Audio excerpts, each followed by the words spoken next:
बेताल 25वीं 24वीं कहानी। रिश्ता क्या हुआ।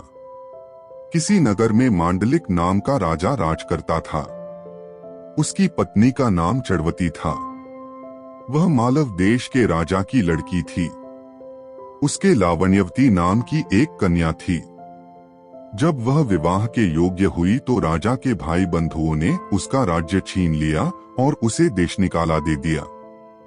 राजा रानी और कन्या को साथ लेकर मालव देश को चल दिया। रात को वे एक वन में ठहरे। पहले दिन चलकर भीलों की नगरी में पहुंचे। राजा ने रानी और बेटी से कहा कि तुम लोग वन में छिप जाओ, नहीं तो भील तुम्हें परेशान करेंगे। वे दोनों वन में चली गईं। इसके बाद भीलों ने राजा पर हमला किया।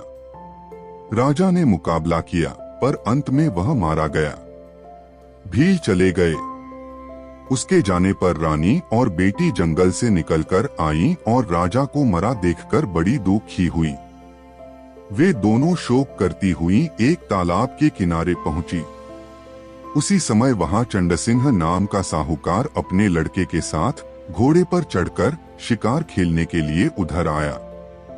दो स्त्रियों के पैरों के निशान देखकर साहूकार अपने बेटे से बोला, अगर ये स्त्रियां मिलजों तो जाएं, जिससे चाहो विवाह कर लेना। लड़के ने कहा, छोटे पैर वाली छोटी उम्र की होगी, उससे मैं विवाह कर लूंगा। आप बड़ी से कर लें। साहूकार विवाह नहीं करना चाहता था, पर बेटे के बहुत कहने पर राजी हो गया। थोड़ा आगे बढ़ते ही उन्हें दोनों स्त्रियां दिखाई दी।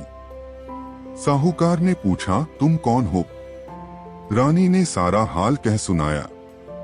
साहूकार उन्हें अपने घर ले गया। संयोग से रानी के पैर छोटे थे, पुत्री के पैर बड़े। इसलिए साहूकार ने पुत्री से विवाह किया। लड़के ने रानी से हुई और इस तरह पुत्री सास बनी और मां बेटे की बहू। उन दोनों के आगे चलकर कई संतानें हुईं। इतना कहकर बेताल बोला, राजन, बताइए मां बेटी के जो बच्चे हुए उनका आपस में क्या रिश्ता हुआ? यह सवाल सुनकर राजा बड़े चक्कर में पड़ा। उसने बहुत सोचा, पर जवाब न सूझ पड़ा। इसलिए वह चुपचाप चलता रहा। बेताल यह देखकर बोला, राजन, कोई बात नहीं है।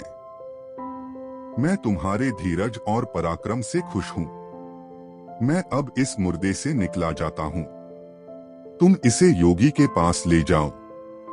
जब वह तुम्हें इस मुर्दे को सिर झुकाकर प्रणाम करने को कहे तो तुम कह देना कि पहले आप करके दिखाओ। जब वह सिर झुकाकर बतावे तो तुम उसका सिर काट लेना। उसका बलिदान करके तुम सारी पृथ्वी के राजा बन जाओगे। सिर नहीं काटा तो वह तुम्हारी बलि देकर सिद्धि प्राप्त करेगा। इतना कहकर बेताल चला गया और राजा मुर्दे को लेकर योगी के पास आया।